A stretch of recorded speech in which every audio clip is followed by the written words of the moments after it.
Olá, pessoal. Hoje é quinta-feira, 8 de janeiro de 2026, e nosso querido amigo, nosso irmão, Alex Kreiner, está aqui conosco. Bem-vindo de volta, Alex. Obrigado por me receber, Nima. É sempre bom participar com você e envio saudações calorosas a todo o nosso público. Este não é o nosso primeiro encontro do ano, é?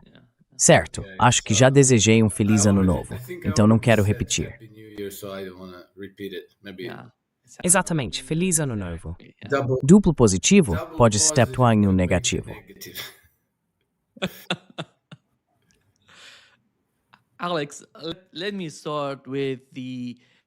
Alex, deixe-me começar com o anúncio do governo chinês. A representante oficial do Ministério das Relações Exteriores da China, Mao Ning, se estou pronunciando corretamente o nome dela, disse que a apreensão de um petroleiro russo no Atlântico foi uma grave violação do direito internacional por parte dos Estados Unidos. Ela também acrescentou que as novas sanções que estão se preparando para impor à Rússia são todas ilegais e que ninguém, pelo menos a China, se importaria com elas. Para onde estamos caminhando, na sua opinião, quando se trata das últimas notícias da Venezuela, o suposto sequestro do presidente venezuelano e as consequências desses eventos, esse novo tipo de confronto entre os Estados Unidos de um lado e a Rússia do outro?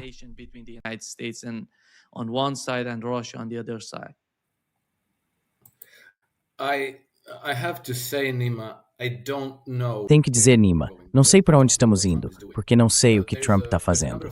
Existem várias teorias. E sabe, desde o sequestro de Nicolás Maduro, ouvi muitas horas de podcasts e li muitos artigos tentando entender a situação. Prestei atenção especial ao que, digamos, os formadores de opinião pró-globalistas estão dizendo. Estamos falando de pessoas como John Bolton e Rory Stewart. Rory Stewart é um ex-parlamentar britânico e fez parte do establishment de política externa por muitos anos, pessoas próximas de Blair. Eles não sabem, certo? Estão apenas supondo. Eles sabem de uma coisa, odeiam Trump, mas não sabem o que Trump está fazendo. Então, seja lá o que Trump estiver fazendo, pode ser diferente do que todo mundo está comentando. What everybody's talking about, So it's going to have something to do with oil, because oil is obviously going. Então isso vai ter algo a ver com o petróleo, porque o petróleo obviamente será o grande atrativo que incentiva muitas pessoas em posições de poder nos Estados Unidos. Por quê? Você sabe, eles querem esse petróleo. Estou falando de pessoas poderosas em Wall Street. Mas aí existe toda essa questão das irregularidades nas eleições, com o sistema de votação Dominion e o software Smartmatic, que de alguma forma tem algo a ver com a Venezuela. Aparentemente, alguns desses servidores eram operados a partir da Venezuela. Ou algumas pessoas dizem que o software foi criado lá, o que eu não sei se é verdade. Mas houve outros países mencionados por seu papel nisso, principalmente a Sérvia.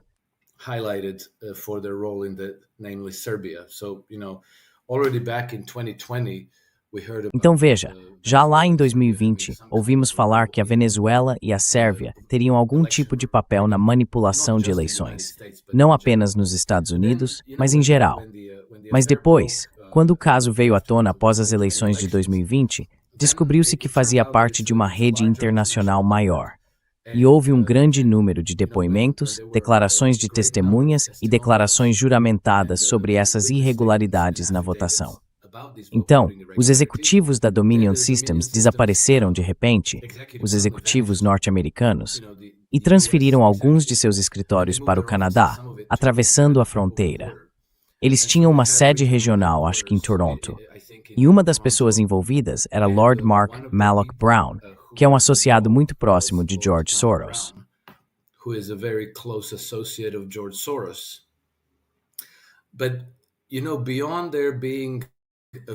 Mas sabe, além de haver algumas pessoas venezuelanas envolvidas, aparentemente alguns eram ministros do governo, e um empresário venezuelano, que supostamente era o acionista controlador da empresa de software Smartmatic, o rastro da propriedade se perde nessa rede de centros offshore. Muitos deles ficam no Caribe. Desde a década de 1960, o Reino Unido, a Grã-Bretanha, criou 14 centros financeiros offshore totalmente não regulamentados. Eles operam fora do alcance do direito internacional, para quem ainda acredita nesse conceito. E são completamente opacos, não regulamentados, em mãos privadas. Então, o rastro se perde ali.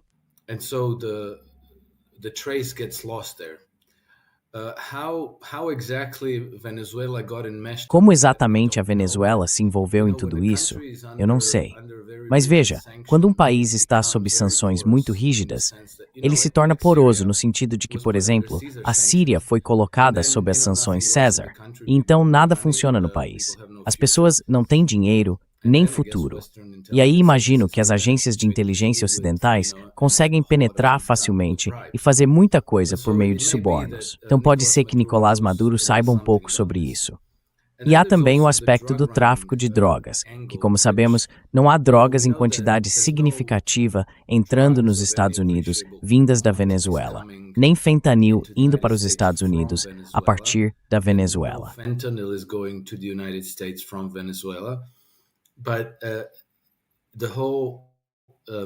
Mas toda a rede de lavagem de dinheiro que possibilita esse tráfico de drogas também envolve o tráfico de pessoas, porque alguns desses mesmos cartéis que controlam as redes de drogas têm facilitado a logística e as travessias de fronteira para milhões de imigrantes ilegais entrando nos Estados Unidos.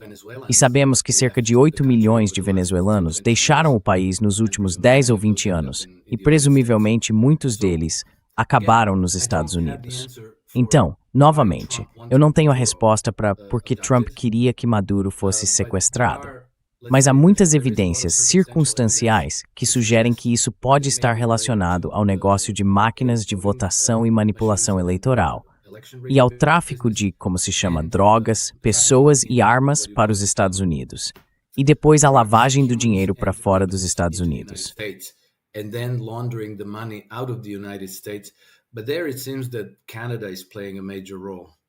Mas parece que o Canadá está desempenhando um papel importante, sabe? Ontem mesmo publiquei um artigo intitulado "O destino da Venezuela é um alerta para o Canadá", o que pode soar surpreendente. Tipo, o que uma coisa tem a ver com a outra? Mas eu não inventei isso. Esse era, na verdade, o título do editorial do Globe and Mail de domingo. Então, o quê? Há uns 5 dias. O título era literalmente "O destino da Venezuela é um alerta para o Canadá". E aí você pensa, bem, é paranoia imaginar que o sequestro de Nicolás Maduro tem algo a ver com o Canadá? E ao que parece, nem tanto. Há uma ligação real, e o Canadá está envolvido até o pescoço em negócios sujos.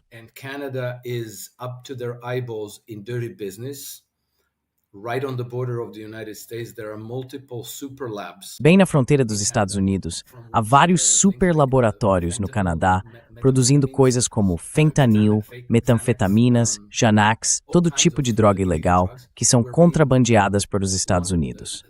A sede dessa operação parece estar em Toronto, mas também na Colômbia Britânica. E a maior parte do dinheiro que foi lavado de volta dos Estados Unidos, porque todas essas vendas são em dinheiro, certo? A maior parte desse dinheiro estava sendo lavada de volta para o Canadá. E houve então não posso detalhar tudo isso porque é muito extenso. Mas em março, uma publicação online chamada The Bureau publicou uma entrevista muito extensa com um certo David Asher, certo?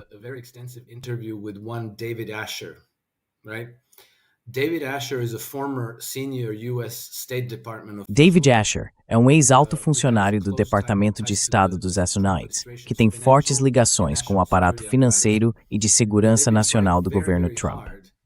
Eles têm se esforçado muito para desmantelar essas redes de tráfico de drogas no Canadá e conseguiram fechar um super laboratório, que, segundo eles, era o maior e mais sofisticado laboratório de síntese de fentanil já encontrado. Ficava na Colômbia Britânica, perto dos Estados Unidos. O dinheiro das vendas desse fentanil estava sendo lavado de volta para o Canadá, principalmente por meio do TD Bank. Muitas pessoas podem ter contas de corretagem com a TD Brokerage. Essa é a organização.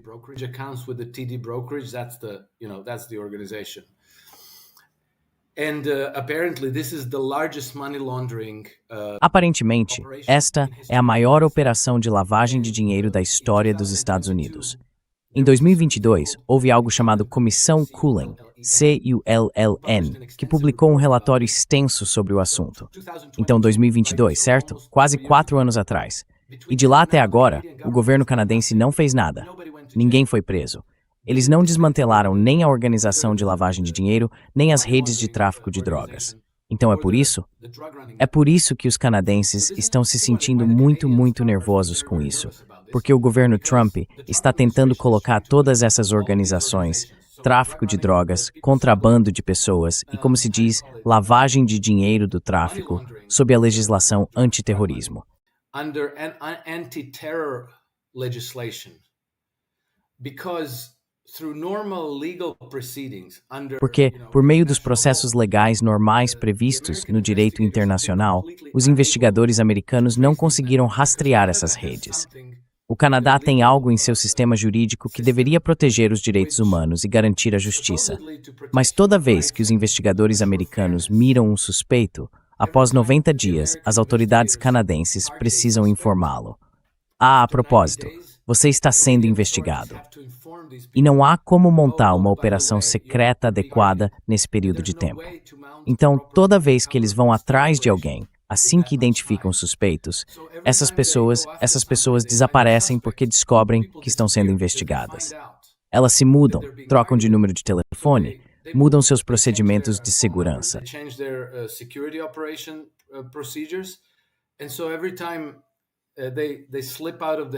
E assim, toda vez que eles escapam das mãos deles, os canadenses não apenas se mostraram relutantes em ajudar os americanos nessas investigações, parece que na verdade estavam protegendo-os.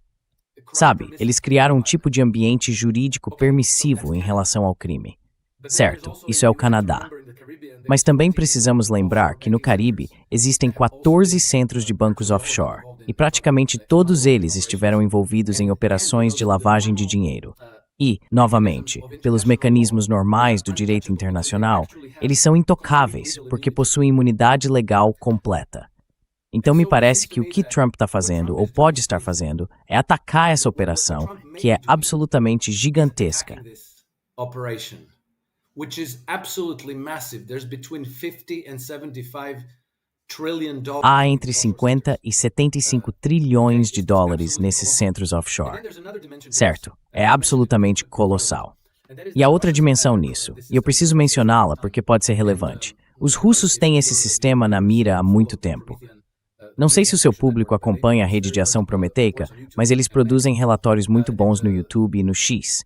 Uma das mulheres ativas lá, Susan Kokinda, destacou que em 2014 o chefe da agência russa de combate às drogas, Viktor Ivanov, provavelmente ainda é Viktor Ivanov, fez um discurso em uma conferência chamada Desenvolvimento Alternativo para Regiões Produtoras de Drogas.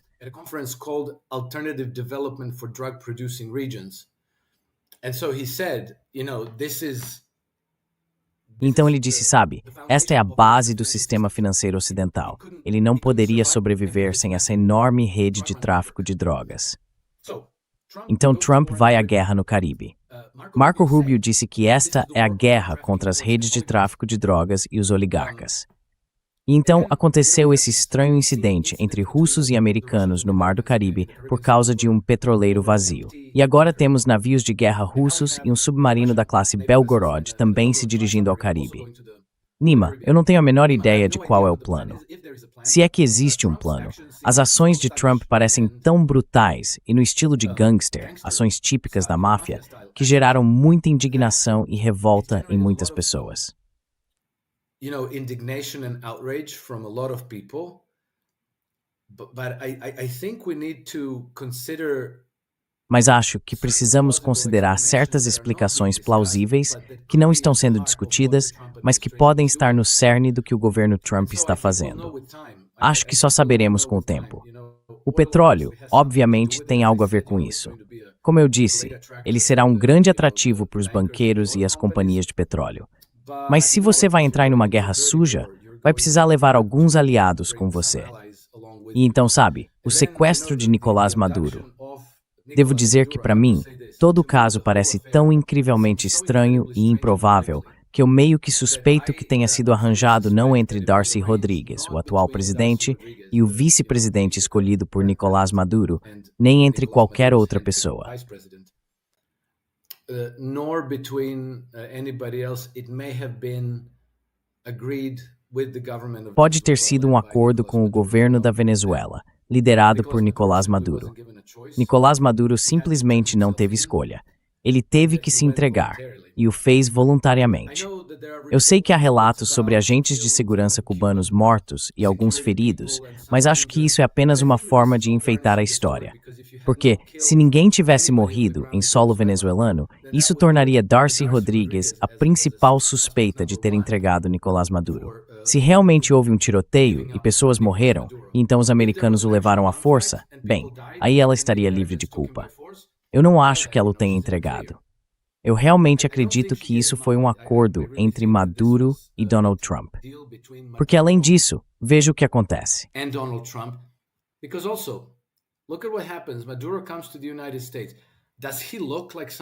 Maduro vem aos Estados Unidos. Ele parece alguém que acabou de ser rebaixado de presidente da Venezuela a prisioneiro? Não parece. Ele está sorrindo, abraçando agentes da DEA, desejando a eles um feliz ano novo, mostrando o polegar para cima, sinais de vitória. Um amigo meu, Ian Burlingham, que serviu nas forças especiais e na inteligência militar, disse: "Não, com certeza ele entrou para o programa de proteção a testemunhas, porque tem provas importantes para compartilhar. Depoimentos importantes. Ele sabe onde os corpos estão enterrados. E provavelmente não viveria muito se continuasse livre como presidente da Venezuela." Também precisamos observar as coisas que não aconteceram, e não apenas as que aconteceram. Muitas vezes, quando os americanos tentam decapitar a liderança de uma nação, eles matam.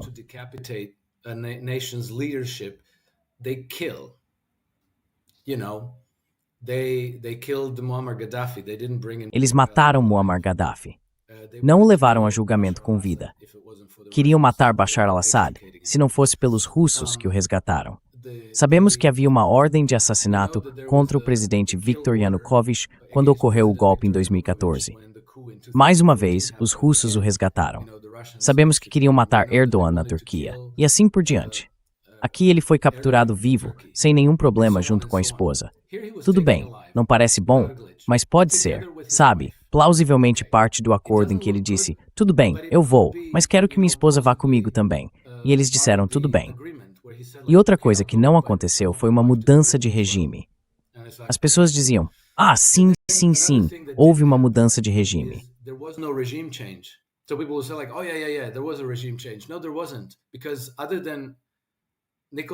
Não, não houve. Porque além de Nicolás Maduro ter sido removido, o regime de Maduro permaneceu completamente no poder. Nada mais mudou. Nenhuma mudança legal, nenhuma mudança de governo e assim por diante. Então todo o caso é claramente inexplicável.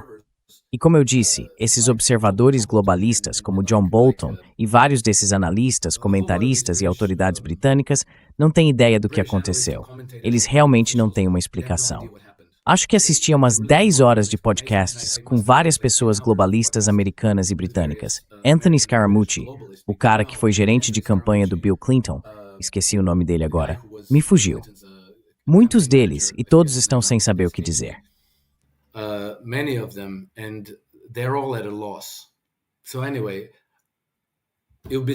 De qualquer forma, seria tolice fingir que eu sei do que se trata.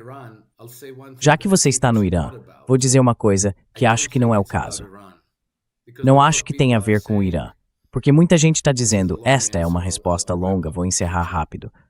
Muita gente está dizendo: ah, sim, eles foram para a Venezuela porque querem garantir o petróleo antes de atacar o Irã, já que o Irã vai fechar o Estreito de Hormuz e tudo isso. Isso não faz o menor sentido, porque a produção de petróleo da Venezuela é inferior a 1 milhão de barris por dia. É cerca de 20% do que já foi no auge. Aumentar a produção venezuelana para, digamos, 3, 4 ou 5 milhões de barris por dia levaria pelo menos 5 anos e exigiria muitos bilhões de dólares em investimentos.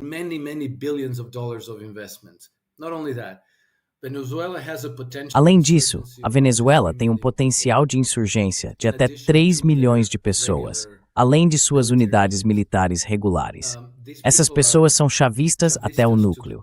Estão motivadas, indignadas e não vão simplesmente se render. Então não dá para entrar em um país e começar a investir 10 ou 20 bilhões de dólares em extração de petróleo se você vai estar constantemente sob ataque e enfrentando uma insurgência. Seria burrice achar que dá para simplesmente entrar na Venezuela e tomar o petróleo deles porque se está prevendo o fechamento do Estreito de Hormuz. Isso não faz sentido. Quero dizer, é irrealista. Então não acho que o raciocínio seja, certo, vamos derrubar o Maduro e depois atacar o Irã.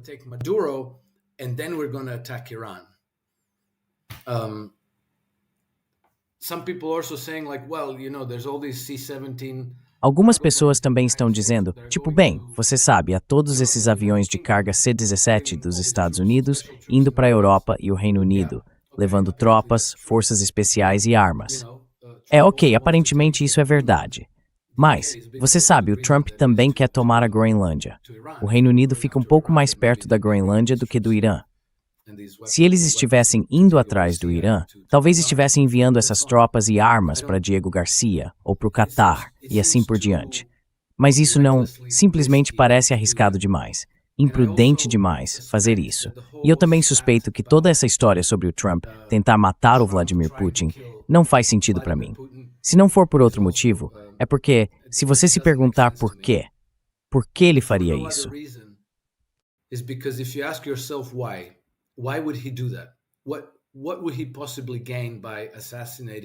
O que ele possivelmente ganharia assassinando Vladimir Putin?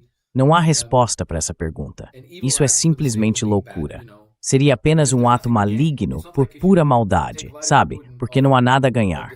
Não é como se, ao tirar Vladimir Putin de cena, a Rússia caísse em suas mãos como uma fruta madura. A Rússia é uma nação muito robusta. Há Patrushev, há Medvedev, há todo tipo de pessoas que poderiam ocupar o lugar de Vladimir Putin. Então, para encerrar tudo, eu diria que não sabemos o que está acontecendo, porque ninguém parece saber. Mas suspeito que, além de uma equipe muito restrita de Trump saber o que está fazendo, os russos e os chineses também sabem o que Trump está fazendo.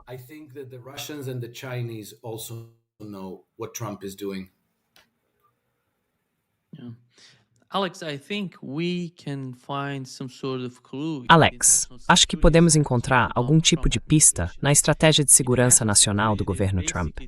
Nessa estratégia, eles basicamente falam sobre focar no hemisfério ocidental, sabe? E a partir disso, dá para ver que eles querem convencer todos esses governos da América Latina, começando pelo Canadá e pelo México, até o Brasil e a Colômbia, de que o rei é os Estados Unidos. Você precisa entender isso. Então, qual poderia ser a solução para isso? Entrar na Venezuela, intimidar, mostrar algum tipo de força? Porque saindo da Venezuela, Donald Trump me disse algo incrível, que até hoje não tenho motivo para entender.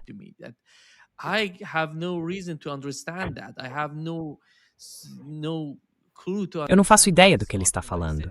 Ele disse, olha o que fizemos na Venezuela e olha o que a Rússia está fazendo na Ucrânia. Isso nem é comparável, na minha opinião, porque a natureza dos dois conflitos é completamente diferente. Não é um conflito entre os Estados Unidos e a Venezuela. Não há guerra entre eles. Enquanto isso, a Rússia está travando uma guerra de atrito contra toda a OTAN, contra todo o Ocidente. Comparar a situação na Ucrânia com o que aconteceu na Venezuela é simplesmente infantil, tão superficial quando se olha para os comentários de Donald Trump. É por isso que acho que muitos de nós estamos confusos sobre o que está acontecendo com o governo Trump.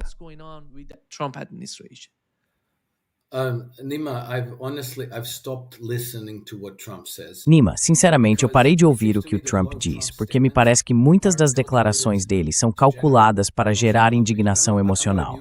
E eu não sou imune a isso. Quando ouvi as notícias sobre a Venezuela, eu estava viajando, mas obviamente se recebe notícias em todo lugar. Fiquei profundamente decepcionado. Pensei, isso é uma completa traição a tudo que achávamos que ele representava. Mas então, você sabe, o Trump faz isso de propósito. Ele deixa todo mundo de cabelo em pé, e todos ficam emocionalmente focados em algo, enquanto ele faz outra coisa completamente diferente. Notei que muitas pessoas embarcaram nessa explosão de indignação e começaram a xingar o Trump e a condená-lo de todas as formas possíveis, como um louco, um maníaco, um babuíno de rosto alaranjado, todo tipo de coisa que já ouvi.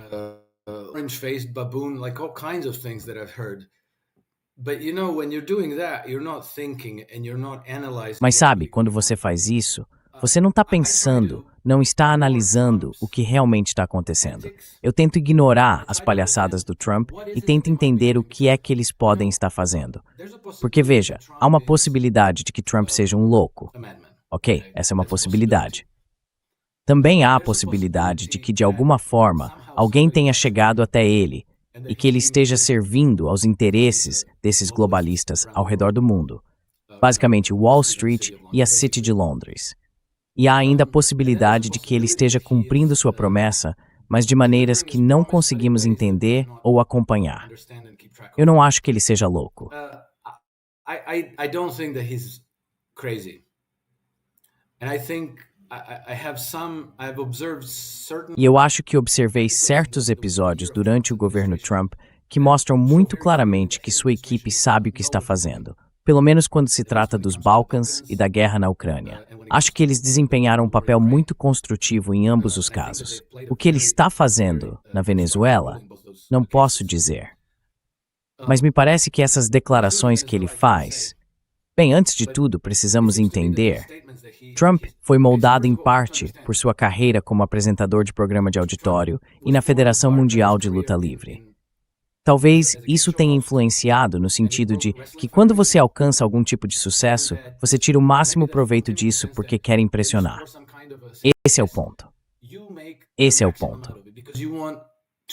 That's the point. That's the point. Yeah. Sim. Go ahead. You want to impress everybody and you want to Vá em frente. Você quer impressionar todo mundo e quer assustar seus adversários a ponto de eles não se defenderem, de abaixarem os braços e dizerem, sim, senhor, faremos o que o senhor mandar.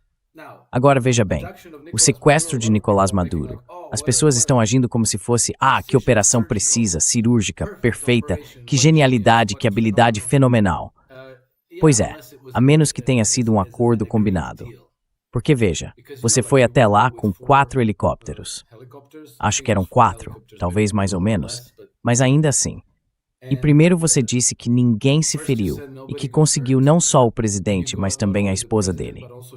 Tirar uma pessoa sem ferimentos já é complicado bastante, imagine 2. E vocês lançaram bombas de 500 libras e o sistema de segurança não reagiu. Acho isso muito improvável. I find it very unlikely, so I would say most probably that was a deal. Então eu diria que muito provavelmente aquilo foi um acordo. E então se voltarmos algumas semanas no tempo, 2 ou 3 semanas em dezembro, tivemos declarações de Trump. Ele disse, estamos muito perto de um acordo. Ele não explicou que tipo de acordo, mas disse, estamos muito perto de um acordo, estamos conversando com os venezuelanos, e assim por diante. E depois houve declarações do próprio Nicolás Maduro, que falava sobre suas conversas com Donald Trump. E Maduro dizia que não, elas foram muito cordiais e respeitosas. Bem, eles estavam falando sobre algum tipo de acordo. Talvez este fosse o acordo de que estavam falando. Eu não sei, Nima, não mais do que qualquer outra pessoa, mas acho que precisamos tentar considerar o máximo de contexto possível para entender o que está acontecendo. Discern what's going on. And 100%, the biggest... E com certeza, o maior conglomerado da humanidade, com sede na cidade de Londres, é essa imensa rede de lavagem de dinheiro. Instituições globais supranacionais que gozam de imunidade jurídica absoluta e são intocáveis por qualquer força policial nacional. Então, quando as pessoas dizem que Trump está destruindo o sistema de direito internacional, é preciso ser rigoroso ao estudar o que o direito internacional é e o que não é. Não se trata apenas de, não vamos nos atacar uns aos outros. Trata-se de que existem 76 organizações internacionais reconhecidas por estados, incluindo bancos, incluindo a Gavi, sabe, aquela coisa das vacinas, a Organização Mundial da Saúde, a Agência Internacional de Energia. Todas elas gozam de imunidade total, o que significa que suas instalações são invioláveis. Seus arquivos são invioláveis. Their archives are inviolable. Você nem pode entrar nos escritórios deles para conduzir uma investigação. E se você conseguisse algum dos documentos deles, eles não seriam admissíveis em tribunal, porque foram obtidos ilegalmente, já que legalmente simplesmente não é permitido. Então eles desfrutam de imunidade legal completa e podem fazer o que quiserem. Parece-me que Trump saiu do controle porque está mirando exatamente nesse inimigo. E então, se voltarmos 12 anos, até 2014, temos Viktor Ivanov falando sobre o mesmo inimigo e dizendo que esse é o inimigo da humanidade. É aí que está o problema. Talvez esse seja o alvo. Mas vamos descobrir. Maybe this is the target, but we'll find out.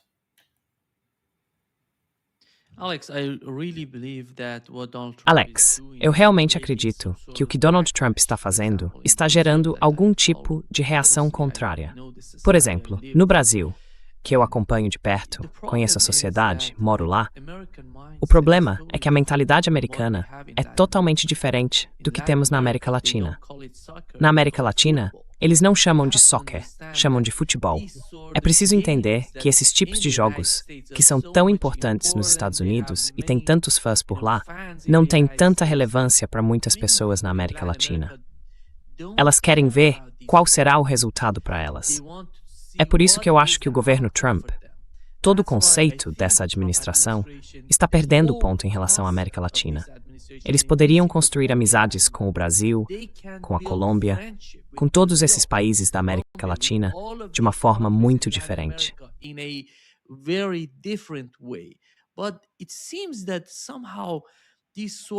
Parece que, de alguma forma, esse tipo de amizade, o legado do Império, ainda é tão influente, até mesmo nas políticas atuais do governo, que eles não se importam com o povo da América Latina. É preciso se comunicar com essas pessoas. É preciso fazer acordos com elas. Você não vai simplesmente forçá-las a fazer algo, porque afinal não é assim que funciona. Veja o que está acontecendo com a Rússia, com a China e com essas mudanças que estão ocorrendo. São mudanças colossais e todos estão testemunhando isso. É preciso entender que se você quer um futuro melhor, precisa de novas amizades, novas parcerias, não de novos inimigos. E será que esse conceito é sequer considerado pelo governo atual? Eu não vejo isso. Esse é o problema.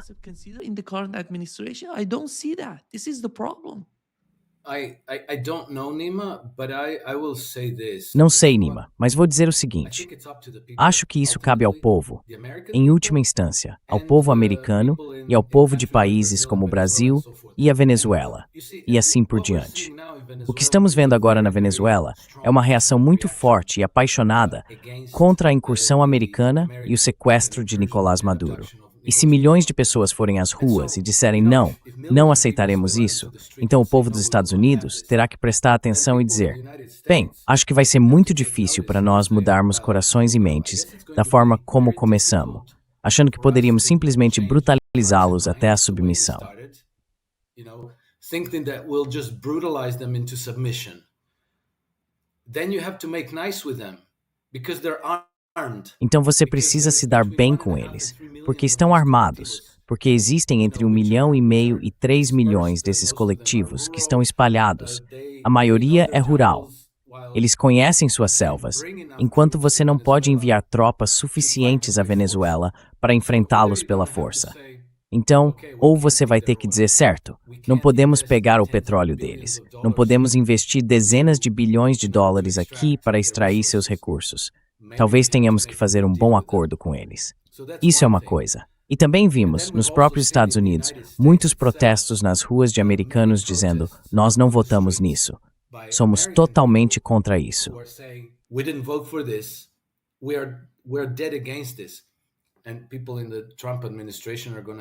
E as pessoas do governo Trump também vão ter que prestar atenção nisso, porque você não pode forçar todo mundo à submissão e chamá-los, sei lá, de antissemitas ou qualquer outro nome que queira usar.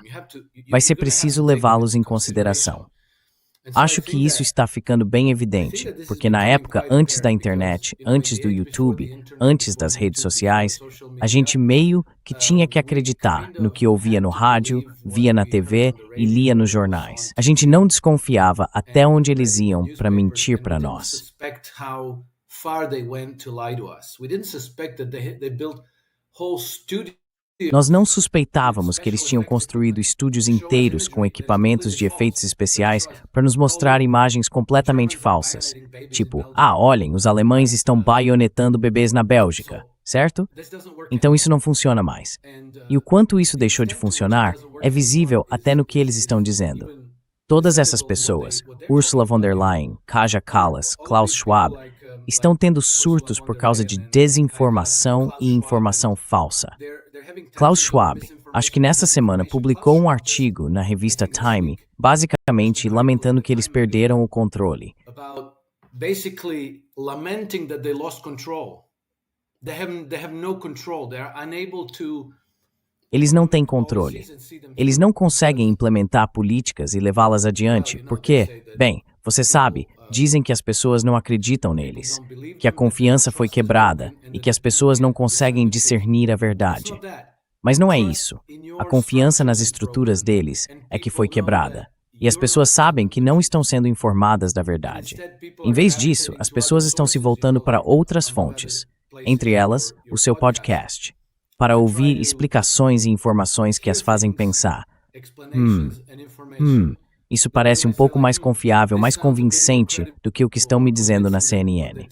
Então eu acho que no fim das contas, o efeito completo disso é que as pessoas não estão mais seguindo a narrativa oficial. People are no longer falling into line with the official narrative. So when they tell them, então, quando dizem a eles, os russos estão chegando, acho que vocês vão ter que sacrificar seus filhos, as pessoas não respondem, sim, é meu dever patriótico sacrificar meus filhos. Elas dizem, não, nós não concordamos. Você não pode ter meus filhos. Eu não vou à guerra por você e eles também não irão. E agora percebem que não conseguem fazer a população se vacinar completamente. Não conseguem nos convencer a aceitar reforços semestrais ou trimestrais. Ninguém acredita mais na narrativa sobre o clima. Ninguém acredita mais em ir à guerra contra a Rússia e assim por diante. O apoio público a Israel desabou de forma irreversível. Não vai voltar.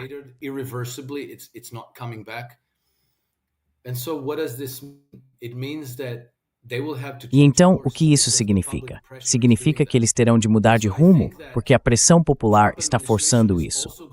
Acho que o governo Trump também terá de levar essa pressão em consideração. Basicamente, terão de se aproximar do povo e responder às suas aspirações e demandas. Em última análise, nem é tão relevante quem Trump é. Se ele é realmente um louco, se está comprometido ou se é algum tipo de gangster esperto jogando xadrez em 5 dimensões. Isso não importa. No fim das contas, eles terão de levar em conta as demandas populares e direcionar as políticas na direção que o povo deseja.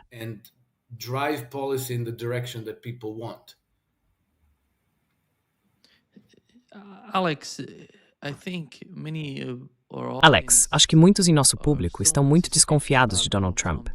Porque veja quem está próximo dele agora, Lindsey Graham. Toda vez que ele fala, Lindsey Graham está lá.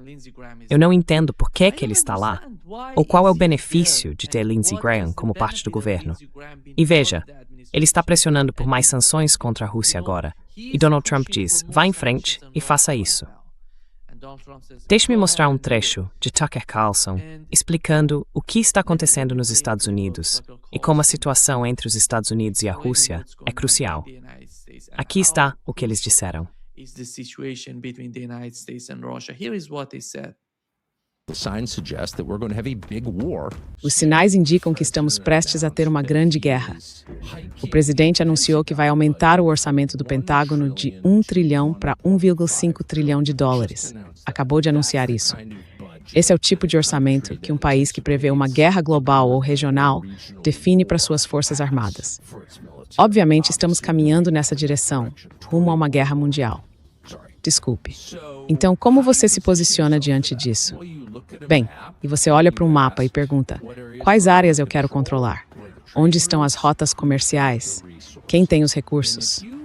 E se você fizer isso, chegará à conclusão mais óbvia de todas. Os Estados Unidos precisam ter uma relação com a Rússia para sobreviver a algo assim.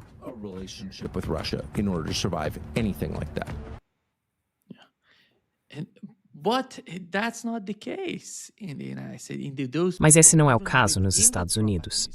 Essas pessoas, mesmo dentro do governo Trump, não podemos ignorar isso. Eu presumiria que a primeira coisa que este governo deveria ter tratado era o conflito na Ucrânia.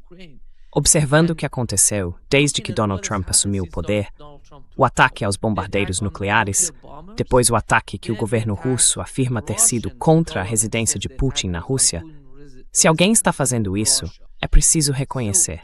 É preciso perceber a ameaça que vem desse tipo de movimento. You have to see the threat coming out of these sort of movements, because somehow the Russian patients, Alex, you Porque de alguma forma, os russos perderam a paciência. Alex, você se lembra? Antes de fevereiro de 2022, a Rússia fez de tudo para negociar com o Ocidente, com os Estados Unidos e os europeus. Eles perderam a paciência e então entraram na Ucrânia para lutar contra os ucranianos e a OTAN juntos. E parece que esse tipo de escalada está caminhando para o mesmo tipo de desfecho.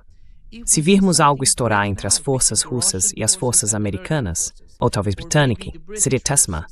Um caos que seria do controle, impossível de administrar ou conter. that would get out of the hand to manage that, to control that. Yeah, but I would be very careful about this, Sim, because if mas veja, eu Trump teria is muito cuidado increasing com isso, military porque se o budget Trump from está 1 aumentando o trillion to orçamento 1.5 militar de 1 trillion, trilhão para 1 trilhão e meio, precisamos ver em que ele vai gastar esse dinheiro. Eu sei que, por exemplo, o Departamento de Defesa está investindo grandes quantias, milhões, dezenas de bilhões, talvez até centenas de bilhões, em refinarias de metais de terras raras, entre outras coisas. Os Estados Unidos perderam competitividade e perderam países como a Rússia e a China, certo? E a Rússia e a China têm um modelo de capitalismo de Estado, porque o Estado diz, certo, nós vamos desenvolver nossa economia nessa direção. Okay, we're going to be developing our economy in this direction. And then they, fund universities and research organizations. E então eles, você sabe, financiam universidades e organizações de pesquisa e oferecem crédito para esses tipos de desenvolvimentos. O Estado é meio que o capitão do grande navio. E então, você sabe, a jusante do Estado, aos empreendedores.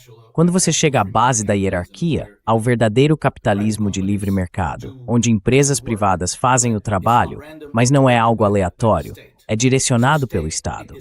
Portanto, o Estado é, em última instância, quem aloca quantidades colossais de capital em IA, energia nuclear, energia solar, fabricação de automóveis e assim por diante. Certo, na China. Enquanto nos Estados Unidos tudo é privado, porque você sabe, ideologicamente esse é o único caminho possível no capitalismo de livre mercado ocidental. The only way to go in the Western, free market capitalism. And as a result, nothing, E como resultado, toda a riqueza da sociedade acaba percolando para os bancos de Wall Street. A indústria é devastada e a competitividade vem sendo perdida ano após ano após ano. Então, se você quiser reverter isso, vai ter que voltar ao capitalismo de Estado. Do ponto de vista ideológico, isso é praticamente inviável. É algo impossível de vender nos Estados Unidos. Mas se você apresentar isso como segurança nacional, patriotismo, exército dos Estados Unidos, vamos lá. Então as pessoas dizem, certo, precisamos ser fortes, precisamos ser poderosos, temos o maior exército do mundo e tudo mais. Mas é preciso olhar todos os itens do orçamento para ver a que isso realmente está sendo destinado.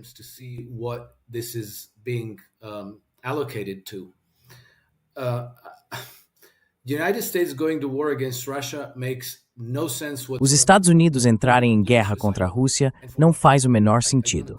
Seria completamente suicida. E para quê? Você vai conquistar a Rússia e tomá-la para si? E se conseguisse, daí, teria o quê? 140 ou 150 milhões de russos que não querem você lá. Napoleão tentou. Hitler tentou. Por quê? Quão tolo alguém teria que ser para transformar isso em sua política? E não vamos esquecer o que foi há 3 semanas. Kirill Dmitriev? Sim, Kirill Dmitriev estava na Flórida e todos praticamente comemorando, dizendo que não haveria guerra, que estávamos de acordo em várias coisas. E agora, de repente, Trump está tentando matar Putin e tomar a Rússia. Ok, sanções. Os russos não ligam. Okay, sanctions, Russians don't care. Russians literally don't care. Sanction away. Os russos literalmente não se importam. Podem aplicar sanções à vontade. Isso não nos afeta. No fim das contas, todas as sanções contra a Rússia acabarão sendo retiradas. Então, até certo ponto, todos esses pequenos ataques lançados em sua direção não fazem diferença. E por fim, o motivo pelo qual quero ser muito cauteloso antes de explodir em indignação moral contra Trump é o seguinte: se ele realmente pretende atacar essas oligarquias financeiras de Wall Street e da City de Londres, ele precisa agir em segredo. Ele não pode fazer isso abertamente. Não pode colocá-los em alerta. Então eu diria, imagine que você vive em uma cidade que foi brutalizada por algum tipo de máfia, certo?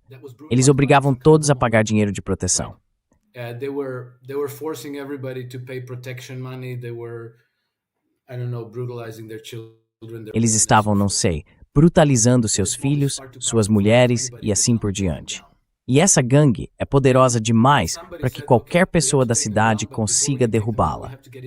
Então alguém diz, certo, precisamos derrubá-los. Mas antes disso, temos que entrar na organização deles, certo? É isso que policiais infiltrados fazem.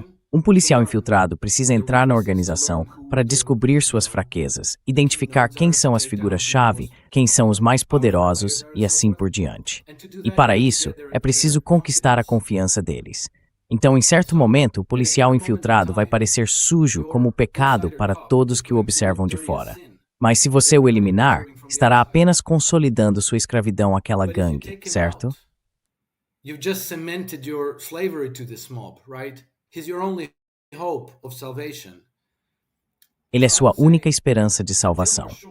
Então eu diria que até você ter certeza de que Trump é seu inimigo, minha posição é de agnosticismo. Eu acredito nas pessoas, no povo americano, no povo russo, no povo venezuelano e assim por diante. Acho que as pessoas coletivamente tendem a seguir na direção certa.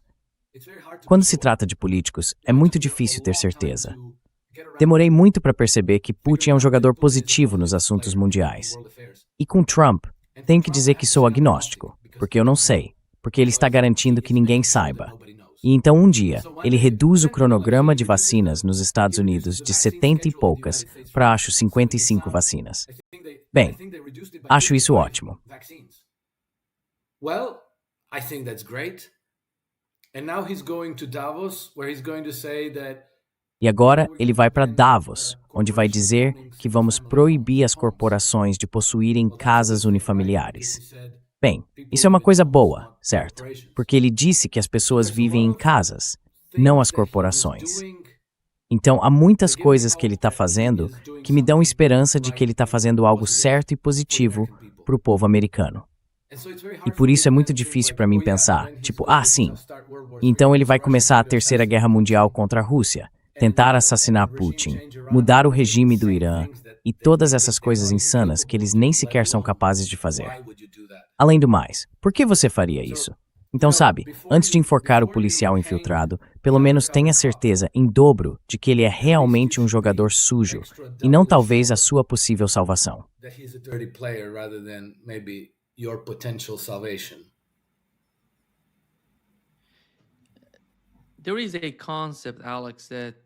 Existe um conceito, Alex, que diz que o Irã e a Rússia, quero dizer, a China, deveriam ter menos medo dos Estados Unidos do que os países dentro da OTAN. Sabe, com a movimentação em relação à Groenlândia, com a movimentação em relação ao Canadá, de alguma forma, o governo britânico está tão assustado. Eles não falam sobre isso, mas dá para sentir que estão realmente preocupados com o que pode acontecer com o Canadá a longo prazo, ou com o que pode vir a acontecer com a Groenlândia. Como você vê a política interna da OTAN? Como você vê o processo de comunicação entre os países da OTAN, os Estados Unidos e os europeus, quando se trata da Groenlândia? E como você vê a evolução da OTAN com o passar do tempo?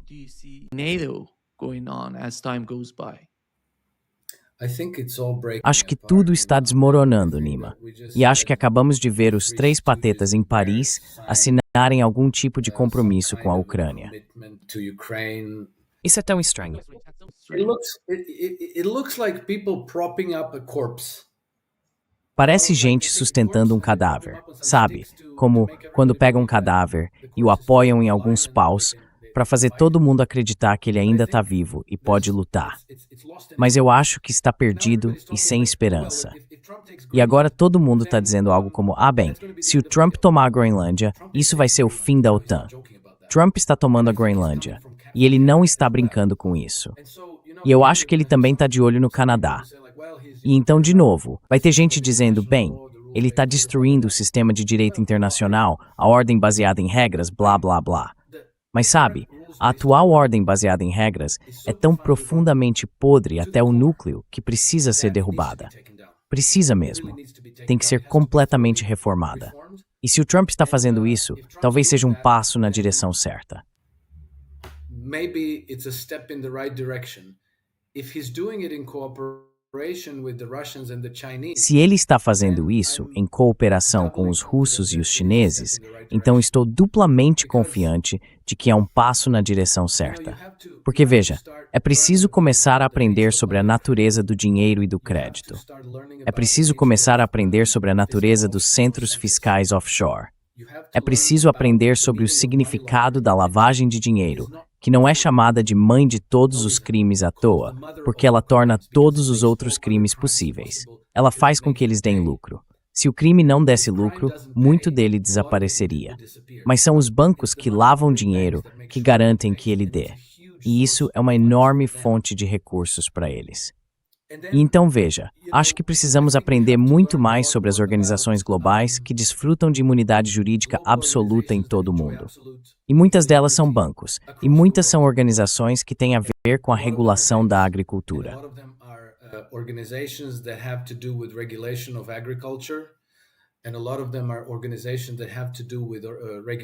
E muitas dessas são organizações relacionadas à regulação da saúde pública, vacinas e assim por diante.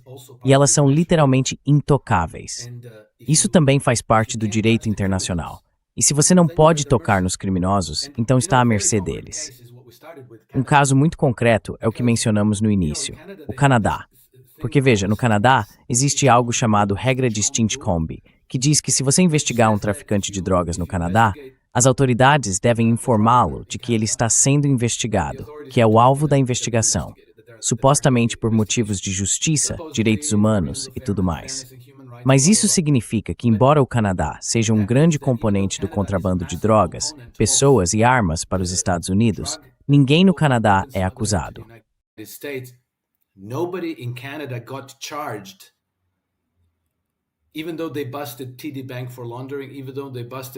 Mesmo que tenham pego o TD Bank por lavagem de dinheiro, mesmo que tenham desmantelado um super laboratório na Colômbia Britânica, ninguém foi para a prisão.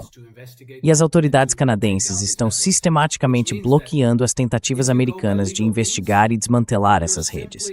Isso significa que, se você seguir pelos meios legais, estará simplesmente à mercê dessas quadrilhas criminosas.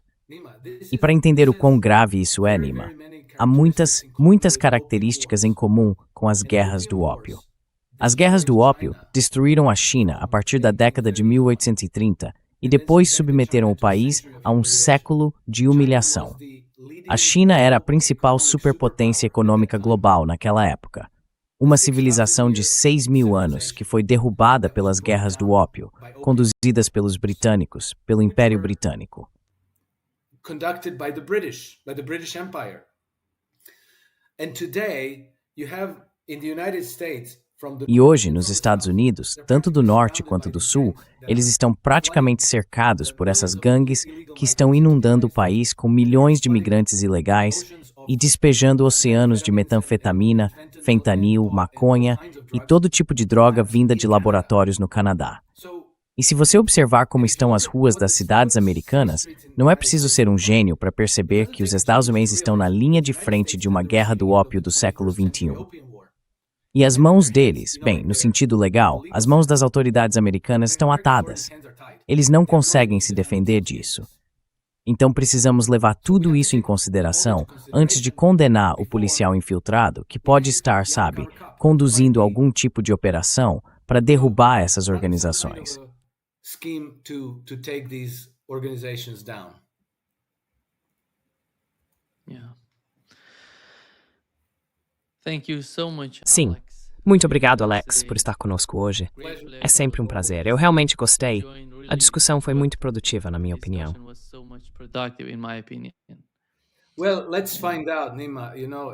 Bem, vamos descobrir, Nima. Sabe, mais uma vez sou agnóstico. Acho que só o tempo dirá se estou certo ou errado. Preste atenção aos podcasts britânicos, às entrevistas britânicas, à mídia britânica. Preste atenção aos funcionários europeus.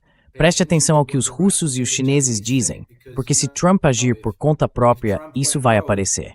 E então as pessoas em Londres, Paris e Bruxelas vão ficar muito, muito felizes com Trump. Que Cybers tweets in the instantes de Norwich Cothard. Sim, exatamente. Um grande prazer, Alex, como sempre. Saudações a todos e obrigado por me receber, Nima. Até breve, Alex. Tchau. Bye bye.